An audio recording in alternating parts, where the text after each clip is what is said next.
eu vou apresentar para vocês o trabalho intitulado Efeito de aditivos sobre a precipitação de asfaltenos em petróleos induzida pela adição de Enel Campos, induzida por Enel Campos. Creio que a maioria já me conhece, como o professor Wendel falou, sou a Lisete Gonçalves Moraes de Moura, sou a pesquisadora visitante do programa, eu sou bacharel em Química bacharel em Química Industrial, licenciada em Química e mestre em Química Analítica pela UFMA e doutora em Ciências com ênfase em Físico-Química pela Unicamp. Então, esse trabalho que eu vou apresentar para vocês, ele foi desenvolvido no Laboratório de Fluidos Supercríticos do Instituto de Química da Unicamp, com o apoio da CAPES, que concedeu a bolsa de doutorado, e com o apoio também da Petrobras, que nos forneceu as amostras. Então, iniciando pelo básico, embora já faça parte do cotidiano de vocês que acompanham o programa, que estão participando do nosso evento, alguns conceitos básicos introdutórios são necessários. Então, começando pelo petróleo, é uma mistura complexa de hidrocarbonetos saturados, que incluem alcanos de cadeia linear, com ramificações e também cíclicos, compostos também hidrocarbônicos aromáticos, e ainda resinas e asfaltenos, sendo que resinas e asfaltenos normalmente são considerados como contaminantes do petróleo, e embora sua composição seja predominantemente de carbono e hidrogênio, eles não são considerados hidrocarbonetos, já que têm em suas estruturas a presença de heteroátomos, como oxigênio, nitrogênio e enxofre. E o petróleo pode apresentar uma coloração que vai do preto, praticamente, né, do marrom bem escuro, até o marronzinho claro, ou bege, como queiram chamar, né, e essa coloração, que abrange uma escala tão variada, se deve justamente à proporção desses compostos na mistura. Então, essa composição que vai determinar a coloração e, consequentemente, suas características físicas e químicas.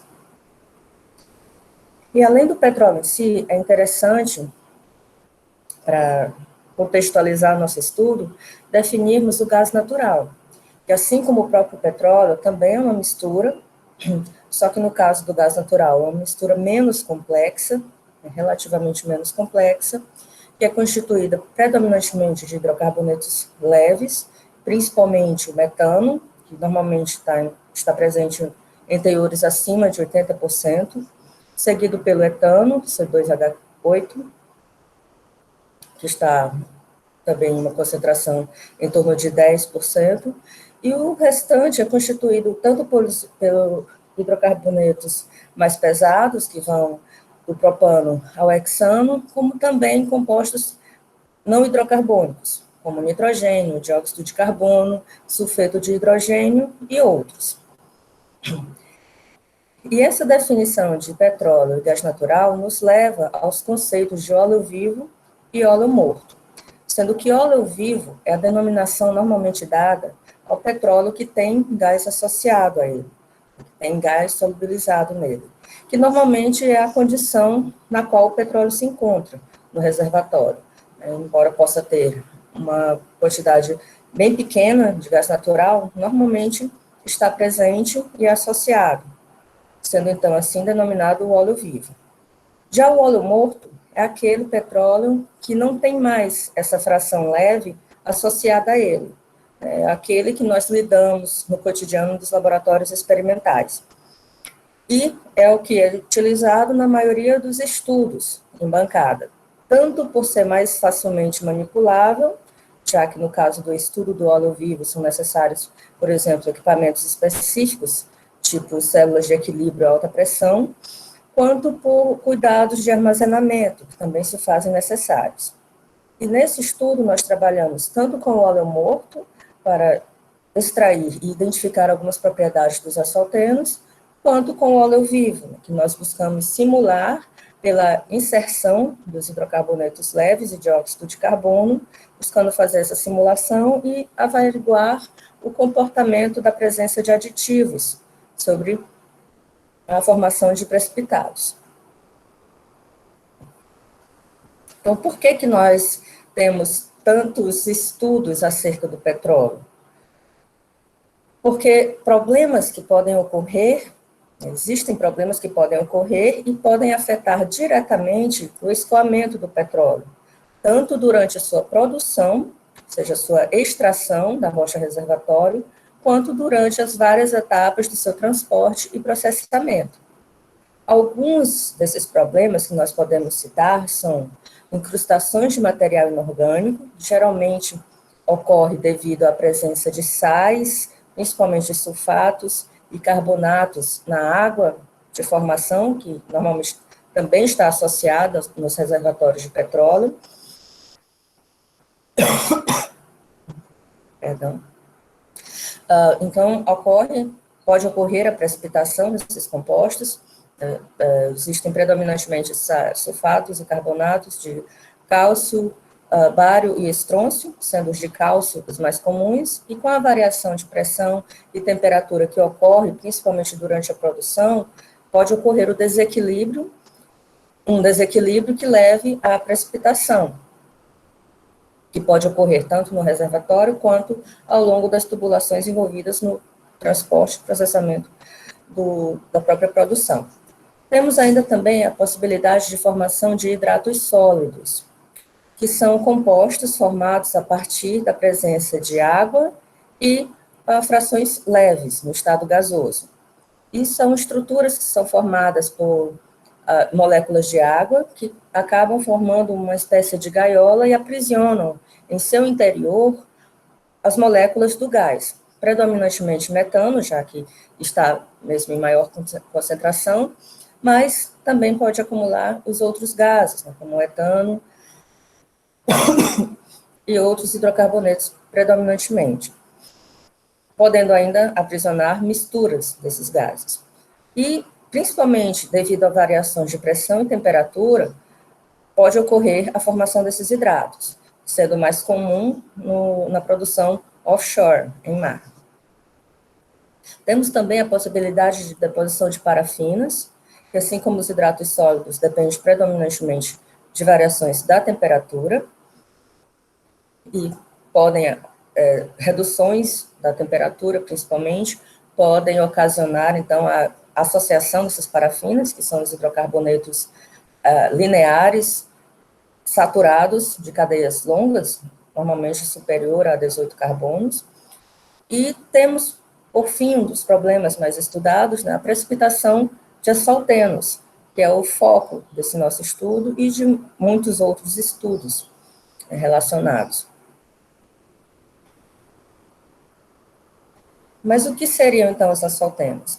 Como eu comentei lá no início, dentro da definição do petróleo, os asfaltenos são compostos que estão presentes no petróleo, que são constituídos predominantemente de anéis aromáticos policondensados, ou seja, de uma série de anéis benzênicos interligados, unidos um a um, contendo também cadeias alifáticas laterais, ou seja, ramificações ao redor desses núcleos, contendo heteroátomos, como eu mencionei, principalmente nitrogênio, oxigênio e enxofre, e também metais, ainda que em quantidades bem menores e não necessariamente presentes, como vanádio, cobalto, cobre, ferro e níquel. São compostos que apresentam elevada massa molar e polidispersão, sendo essa polidispersão um resultado de ser justamente uma mistura bastante complexa, com uma grande variedade de compostos, por isso é considerada uma fração do petróleo, sendo que dentro dessa fração você tem uma grande variedade de compostos menores com diferentes massas molares. São compostos também definidos, em termos de metodologia, como insolúveis em N-alcanos, seja N-pentano, N-heptano, que são os mais comumente utilizados, seja alcanos de cadeias maiores, como o N-hexadecano, e, ao mesmo tempo, são compostos solúveis em solventes aromáticos, como benzeno, tolueno e xileno, o famoso BTEX. E sobre os asfaltenos, apesar de haverem muitos estudos ao longo dos anos, também tem havido bastante discordância entre esses estudos. E somente nas últimas 2 décadas começou a haver um maior consenso. E essas discordâncias deviam-se principalmente à grande variedade de metodologias aplicadas na sua extração do petróleo, quanto nas metodologias de análise, nas técnicas empregadas nessas análises. Para citar 3 características que têm sido bastante discutidas, nós temos inicialmente a própria massa molar, que até o final da década de 1990 era considerada como sendo superior a 1000 Dalton, podendo chegar a 1 bilhão de Dalton, sendo que no caso dos asfaltenos nós utilizamos a unidade Dalton em vez de gramas por mol, por se tratar justamente de uma mistura, de uma fração constituída por uma mistura de constituintes de diferentes massas molares, e não por unidades uniformes. Já então, em relação a essa massa molar, a partir dos anos 2000, particularmente a partir da década de 2010, começou-se então a haver uma maior concordância dos valores obtidos por diversos grupos ao redor do mundo, em torno de 750 Dalton, que é um valor bem inferior àquilo que se estimava anteriormente. Isso devido tanto à identificação de erros associados a cada uma das técnicas, quanto ao avanço tecnológico envolvido nesses estudos. Então, atualmente, se considera que a massa molar média dos asfaltenos seja de 750 Dalton, podendo variar de 500 a 1000. Havia também uma discordância em relação ao número de hidrocarbonetos poliaromáticos nessas moléculas de asfaltenos. Como eu comentei com vocês, as estruturas dos asfaltenos são constituídas por vários anéis aromáticos condensados, associados entre si. Então, até algum tempo, estimava-se que havia de 1 a 20 desses anéis condensados em cada unidade de asfaltenos. E hoje já se acredita, ou se estima, que normalmente seja somente um núcleo com vários anéis benzênicos, vários anéis aromáticos. E havia também uma discordância em relação ao número desses anéis presentes em cada unidade de asfaltenos, que até o final da década de 1990 era estimado entre 2 a 20 desses anéis fundidos, e atualmente se estima que seja entre 7 e 10, na maioria das estruturas estudadas. Então, cientes dessa grande variedade de valores que tem sido atribuída ao longo dos anos, estabeleceu-se também dois tipos de estrutura básica, de configuração da estrutura dos asfaltenos. Sendo a primeira, como mostrado nessa primeira imagem, obtida a partir de Mullins, 2011, são estruturas do formato ilha, que você tem um núcleo constituído por anéis aromáticos condensados e algumas cadeias alifáticas laterais. Isso você teria várias unidades isoladamente. Já nessa segunda imagem de Ganeva, et al. 2011, nós já temos uma diferença em relação a essas primeiras estruturas. Nesse segundo tipo de estrutura, que é denominado estruturas do tipo arquipélago, teríamos vários grupos de anéis aromáticos condensados unidos por cadeias alifáticas. Então, você teria uma estrutura bem maior, constituída por grupos de núcleos aromáticos. Então, houve muito debate acerca de se seria qual tipo de estrutura seria mais correta, mas atualmente há um consenso de que ambas existem na fração de asfaltenos, embora seja predominantemente do tipo ilha, que tem essas unidades isoladas. Mas o que ocorre para que haja a agregação, a autoassociação desses asfaltenos para gerar os problemas de deposição durante a produção e o escoamento do petróleo? Então, existe uma série de interações que ocorrem, né, que têm sido avaliadas por diversos estudos, e nessa representação de Gray e colaboradores de 2011, eles construíram uma estrutura no formato arquipélago apenas para melhor identificar ou melhor apontar as principais interações que levam a essa precipitação. Dentre elas, nós temos a associação ácido-base, ligações de hidrogênio, forças de Van der Waals, empilhamento pi-pi, que ocorre quando os núcleos aromáticos se encontram em paralelo, e vários outros tipos de interações, que podem ocorrer paralelamente, dependendo do meio, né, sendo algum tipo mais forte ou outro, mas que, de qualquer forma, a existência desse tipo de interação é que confere aos asfaltenos esse caráter de autoassociar, né, esse caráter de facilmente se autoassociar. E para que isso ocorra, né, para que ocorra essa autoassociação, mesmo sendo possível existir essas interações citadas, é necessário que haja variação de alguns fatores. Dentre eles, os mais citados na literatura correspondente são variações na pressão, temperatura e composição, que normalmente ocorre durante a própria produção. Você vai ter normalmente, redução da pressão e temperatura, né? Você vai ter a despressurização a partir do momento que se inicia a produção, a variação de temperatura também, já que a temperatura no reservatório normalmente é mais elevada.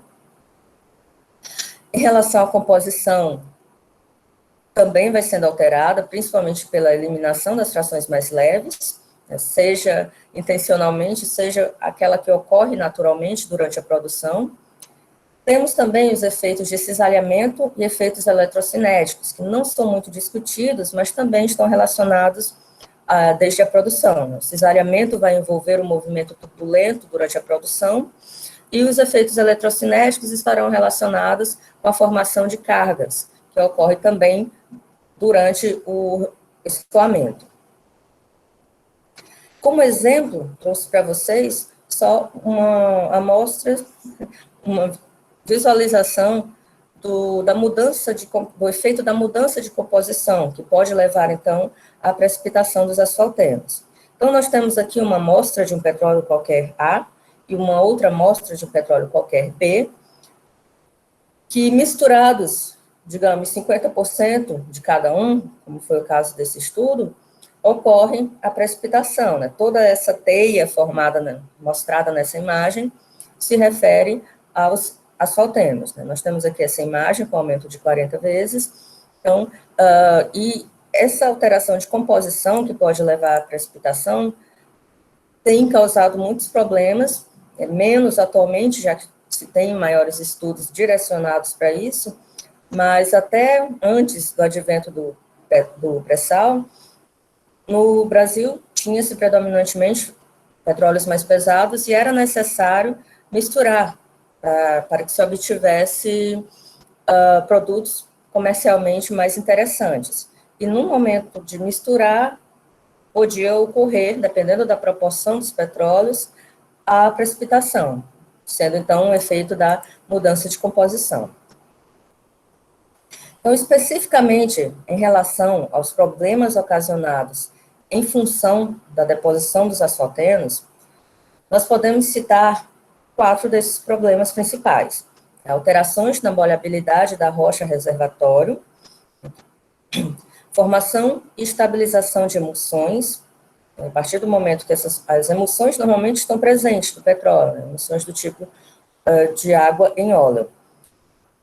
Mas, devido a essa precipitação dos asfaltenos, como eles têm esse núcleo aromático e cadeias alifáticas laterais, eles podem atuar como estabilizante dessas emulsões, dificultando posteriormente o processo de separação. Bloqueio dos poros das rochas reservatório, bem como de poços, tubulações e equipamentos, sendo que esse bloqueio nos poros das rochas é um dos maiores problemas em relação a essa deposição, já que você tem Você pode ter uma rocha bastante porosa e bastante permeável, mas que devido à precipitação desses asfaltenos nesses poros, pode haver o bloqueio e interrupção da conectividade entre eles, levando a um decréscimo da produção. E é possível também a ocorrência de obstrução das linhas de produção e processamento. Podemos observar que esses problemas relacionados a essa precipitação dos asfaltenos e sua consequente deposição estão fortemente associados a toda a cadeia produtiva do petróleo. E temos algumas imagens de como esses depósitos ocorrem nas tubulações, podendo gerar grandes prejuízos, já que muitas vezes é necessário interromper o processo para que seja feita a limpeza, a manutenção, e algumas vezes até mesmo a substituição de partes das tubulações.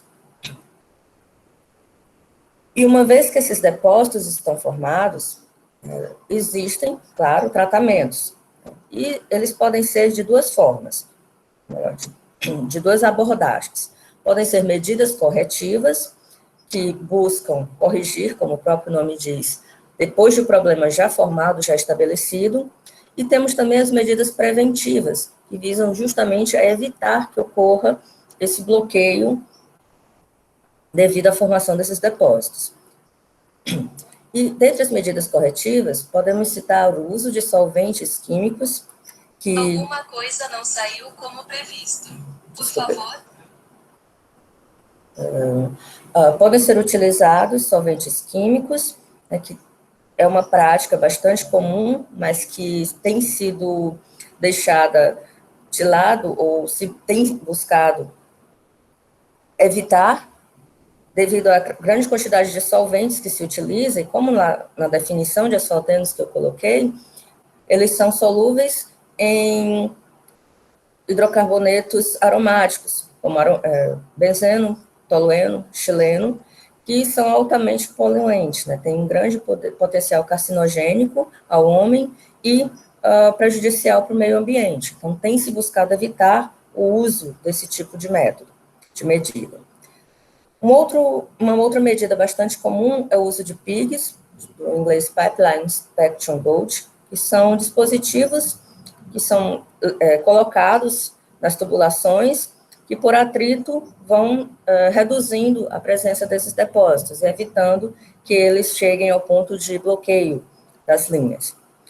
É possível também a realização de raspagens, no efeito mecânico, e também de sistemas termoquímicos, que vão envolver não apenas o uso de solventes, como também a aplicação de elevação da temperatura. E como medidas preventivas, e foi o aspecto abordado nesse nosso estudo, temos o uso de aditivos, que podem atuar como inibidores ou dispersantes. Por definição, aditivos temos que são materiais adicionados a outros, geralmente em pequenas quantidades, para fornecer ou melhorar propriedades desejáveis. Isso em qualquer âmbito da indústria, essa definição não vai mudar. O que vai mudar é o tipo de aditivo utilizado e o tipo de propriedade estudada. Assim como nós temos aditivos de alimentos, nós também temos esses aditivos na indústria de petróleo. E o que seria essa diferença entre aqueles aditivos que atuam como inibidores e aqueles que são dispersantes? Bom, os inibidores vão agir impedindo ou minimizando a precipitação dos asfaltenos no meio. Então, eles vão evitar que haja essa precipitação, essa autoassociação. Já os dispersantes atuam evitando o crescimento dos agregados já formados devido à precipitação dos asfaltenos no meio. Então, os inibidores evitam que a precipitação ocorra e os dispersantes evitam que essa precipitação se intensifique, gerando a deposição, né, levando à deposição. E o tratamento dos depósitos, principalmente em relação às medidas corretivas, tem esses dados, embora já antigos, serve para termos uma vaga ideia do quanto a indústria de petróleo gasta em virtude desse tipo de problema, uma vez que ele já está estabelecido. Temos, então, que o custo anual para a remediação de um entupimento causado por depósitos orgânicos em águas profundas estava em torno de 2 milhões de dólares, e o custo anual de um tratamento típico, um tratamento tradicional, para a prevenção desses depósitos, estaria em torno de 350 mil, mostrando, então, que $1.000, né? Mostrando, então, que é muito mais vantajoso para a indústria investir em estudos que busquem o desenvolvimento ou melhor condições de aplicação dos aditivos do que o tratamento com a remediação. Isso nos traz, então, ao nosso objetivo principal desse trabalho que foi desenvolvido, que foi avaliar a precipitação de asfaltenos em petróleos em diferentes condições de composição, temperatura e pressão, como eu falei, buscamos simular também o óleo vivo, e o efeito de aditivos sobre a precipitação, tanto em condições ambiente, quanto de temperatura e pressão elevadas, simulando as condições de reservatório. Listo aqui para vocês alguns dos materiais utilizados. Nós utilizamos 2 petróleos, designados genericamente como P01 e P02. Foram utilizados solventes tolueno, pentano e heptano no processo de extração dos asfaltenos em condições ambiente, e os gases dióxido de carbono, metano e propano para simular o óleo vivo. Como aditivos, nós utilizamos o ácido dodecilbenzeno sulfônico, conhecido como DBSA, que tem uma cabeça polar com um grupo sulfônico associado a uma cadeia hidrocarbônica linear, e produtos comerciais, designados como AC01 e AC02, que são aditivos comerciais não utilizados para a função de prevenção da deposição de asfaltenos, mas são conhecidos como aditivos na indústria de modo geral e têm base polimérica, embora os fornecedores não tenham nos indicado, obviamente, qual a composição exata. Então, como método, inicialmente, nós fizemos a extração dos asfaltenos, tanto insolúveis em pentano, quanto aqueles insolúveis em N-heptano, precipitando a partir dos 2 petróleos trabalhados, aplicando a norma IP 143, cuja versão mais recente é de 2016, e esse procedimento envolve a precipitação sob aquecimento com o N-alcano escolhido, nesse trabalho, o C5 e o C7, mas, como mencionado, são insolúveis nos alcanos lineares, de forma geral, seguida por uma filtração a vácuo, lavagem do filtrado por refluxo em sistema Soxhler, com o mesmo alcano utilizado nessa precipitação inicial, seguido pela solubilização daquele material que ficou retido no Soxhler, com tolueno, para a extração dos asfaltenos, para a obtenção dos asfaltenos, usando também o refluxo em Soxhler, e, finalmente, a secagem da amostra por destilação do excesso de tolueno e por meio de rotaevaporação, e secagem final da amostra em estufa.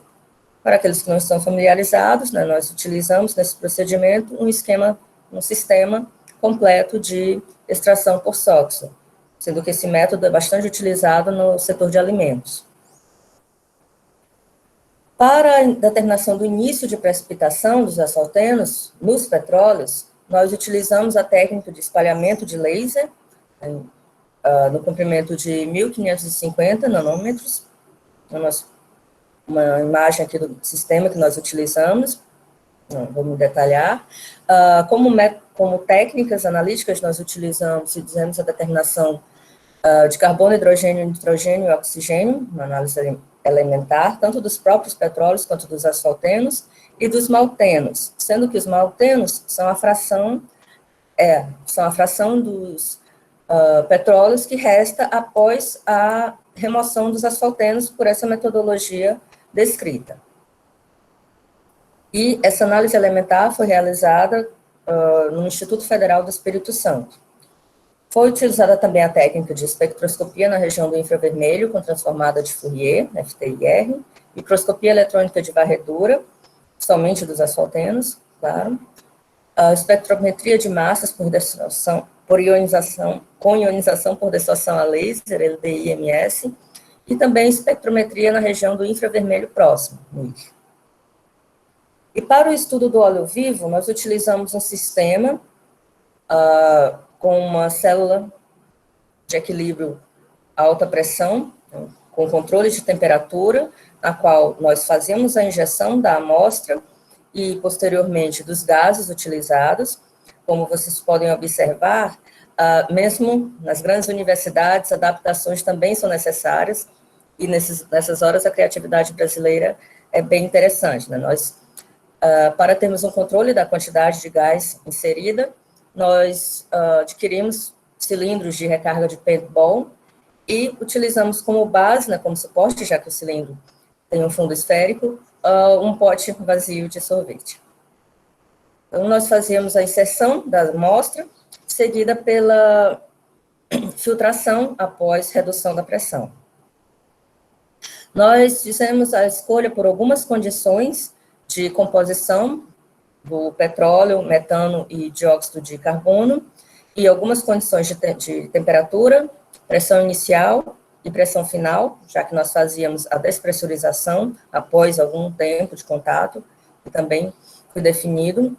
E essas condições foram escolhidas com base em um outro estudo que estava sendo desenvolvido no nosso laboratório, inclusive dentro de um projeto da própria Petrobras. Analogamente, nós definimos também algumas condições de composição, temperatura, pressão inicial e pressão final para a adição de propano. Como nossos resultados, nós tivemos, inicialmente, né, foi realizado o primeiro procedimento de extração dos asfaltenos a partir das amostras de óleo morto. Nós temos aqui as imagens do petróleo P01 e do petróleo P02, as amostras aleatórias, né, somente para exemplificar para vocês. No caso do petróleo P1, nós temos a fração C5I, vocês podem observar que tem uma coloração mais clara, mais amarronzada, e para consistência mais semelhante a um pó. No caso dessa segunda amostra, na segunda imagem, que é do petróleo P02 e resultante da extração com N-heptano, né, nós já temos uma amostra mais seca, mais, com um aspecto mais friável do que esse pó que aparenta os asfaltenos C5I. E nós usamos essa denominação C5I para identificar aqueles que são insolúveis em N-pentano e C7I para identificar aqueles que são insolúveis em N-heptano. Então, independentemente, na verdade, né, dessa extração, nós fizemos a determinação do início de precipitação, que é definida como a condição, a concentração de floculante mínima na qual começa a ocorrer a precipitação dos asfaltenos.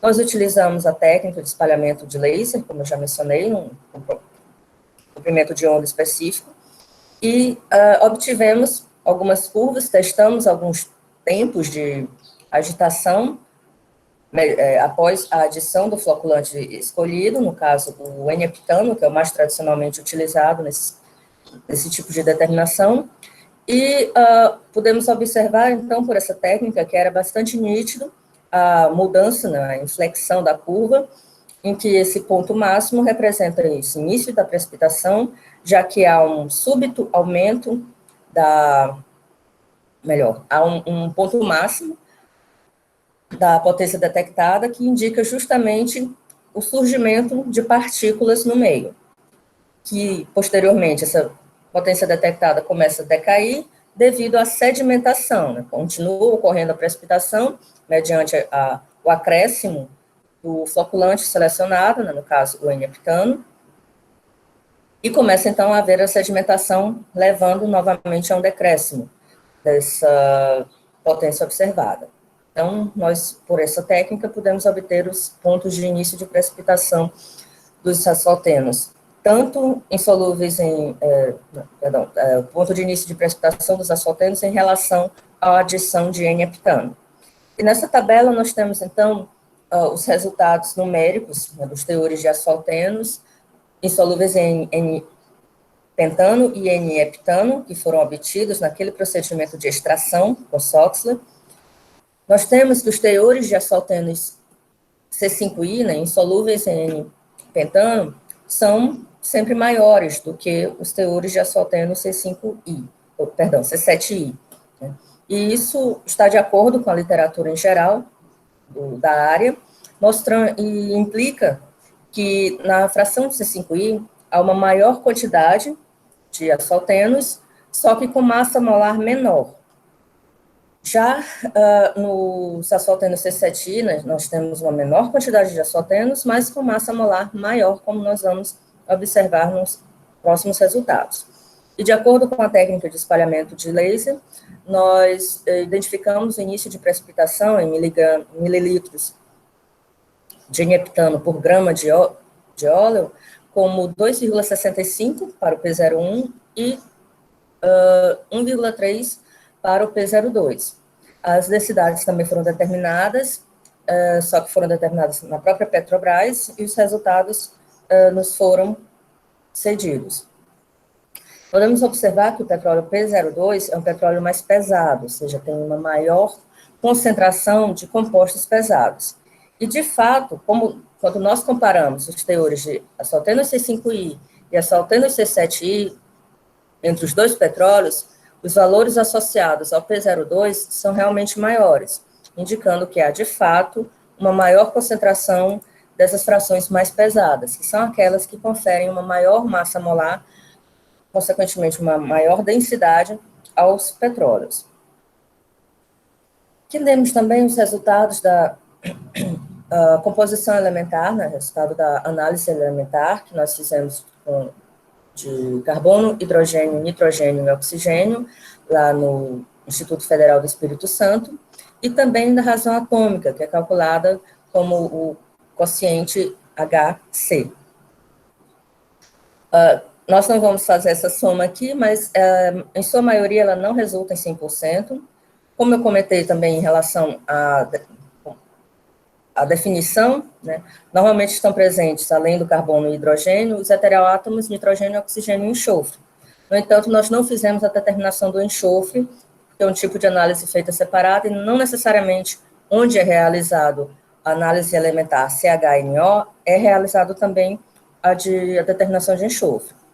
Então, nós fizemos essa análise, tanto para os próprios petróleos, P01, P02, quanto para as suas frações de asfaltenos C5I, e o que sobra após a extração dessa fração, né, ou seja, os maltenos C5S, esse S de solúvel, né, da fração solúvel, e analogamente da fração C5I e fração C7S de ambos os petróleos. Embora seja bastante comentado na literatura, as frações, os teores de carbono, hidrogênio, nitrogênio, enxofre e oxigênio, um dos principais parâmetros utilizados, ou melhor, buscados com essa análise elementar, é essa razão HC, já que quanto maior, menor a quantidade de ligações duplas ou triplas no composto, né? Ou seja, menor a insaturação. Né? Quanto maior essa razão atômica, hidrogênio, carbono, quanto maior a saturação da amostra, né? Ou seja, menor a quantidade de ligações de insaturações. Nós fizemos também a análise de asfaltenos por FTIR, e obtivemos picos bastante característicos, né, que são tradicionalmente observados na literatura, sendo que esse tipo de análise, no caso de amostras complexas, como os asfaltenos, elas não nos fornecem muitas informações de caracterização. Ela é normalmente utilizada apenas para corroborar observações já realizadas por outras técnicas ou a partir do que se sabe realmente da amostra original. E nesse caso, nós obtivemos, de fato, os picos característicos desse tipo de amostra, conforme era esperado, né, tendo em comprimentos de onda maiores a presença provável do OH e do NH, né, uma forte presença dos grupos metileno e metila, como não poderia deixar de ser, né, principalmente devido às cadeias alifáticas E fortes indícios, né, da presença das funções oxigenadas e também de grupos com o enxofre, embora nós não tenhamos feito a determinação do enxofre na análise elementar. Então, nós fizemos também a caracterização por microscopia eletrônica de varredura, como pode ser observado nessas imagens, tanto dos asfaltenos C5I quanto dos asfaltenos C7I, de ambos os petróleos. No caso das frações C5I, como foi observado naquela imagem que eu mostrei do papel de filtro, aquela primeiro slide de resultados, o aspecto físico dos asfaltenos C5I dá mais a ideia de um pó muito fino, que acaba se revelando como uma massa. Já nos asfaltenos C7I se mostra um aspecto mais seco mesmo na amostra, sendo por isso mais friável, né, sendo mais facilmente pulverizado, mas com um pó que forma menos massa, que fica menos finamente agregado, como ocorre com os asfaltenos C5I. Nós fizemos também a determinação da massa molar média, né, por espectrometria de massas com ionização por distorção a laser, tanto dos próprios petróleos quanto das suas frações, C5I, C7I, e também os maltenos, C5S e C7S. Aqui, apenas para exemplificar, temos o espectro de massas do petróleo P01, que é esse em verde, e dos asfaltenos insolúveis em N-heptano desse mesmo petróleo, aqui em roxo. Como nós podemos observar, né, no caso do petróleo em si, nós temos uma distribuição mais concentrada, em uma faixa mais curta de valores, né? E a massa molar, então, é calculada a partir dessa equação, com os dados que são gerados, né, nós utilizamos normalmente uma planilha de Excel para fazer esse cálculo, e podemos observar, de um modo geral, o formato monomodal, ou seja, nós temos apenas uma onda, no caso dos asfaltenos e dos petróleos, né, é a característica típica deles, sem intervalos com valores próximos a zero, já que nós temos. Isso ocorre porque nós temos uma vasta faixa de valores, né, de compostos desde massas molares muito pequenas até massas molares muito grandes. E como eu coloquei naquela parte introdutória, embora atualmente se estime que a massa molar média esteja em torno de 750 Dalton, no caso dos asfaltenos, ela pode oscilar entre 500 e 1.000, e nada impede que existam algumas estruturas presentes com valores ainda maiores, assim como valores um pouco menores. E a partir desses dados de espectrometria de massas, nós obtivemos alguns valores, né, tanto para os petróleos, né, mostrando que a massa molar média do petróleo P01 é um pouquinho inferior à do P02, condizente com a diferença de composição que nós vimos em relação, principalmente aos asfaltenos, e em relação aos asfaltenos em si, em relação ao C5I e C7I, nós podemos ver nessas linhas aqui que há realmente uma diferença bem significativa em relação ao petróleo P01 e ao petróleo P02. Né? Em relação, dentro de um mesmo petróleo, a massa molar média dos asfaltenos C5I será sempre inferior à dos asfaltenos C7I, como eu comentei com vocês, a fração C5I é em maior quantidade, mas com compostos de menor massa molar, enquanto na fração C7I, como foi confirmado através dessas análises de espectrometria de massas, estão presentes compostos, unidades de maior massa molar. E a massa molar dos maltenos tende a ser bem próxima do próprio petróleo, ligeiramente inferior, já que se retirou os compostos mais pesados, né, mas bastante próximo. E dependendo da composição, pode ser ligeiramente inferior. Sendo que a diferença observada entre os petróleos e seus maltenos, principalmente C7S, já que mantém sua integridade, né? Já que são precipitados menores quantidades de asfaltenos e temos maiores quantidades de maltenos, valores mais próximos da massa molar do próprio petróleo. Entrando, então, no estudo do óleo vivo, nós trabalhamos a precipitação dos asfaltenos em sistemas do tipo petróleo, metano, dióxido de carbono, que seria a composição mais aproximada do óleo vivo, e também nos sistemas do tipo petróleo propano. E ainda o efeito dos aditivos sobre a precipitação dos asfaltenos nesses sistemas em alta pressão.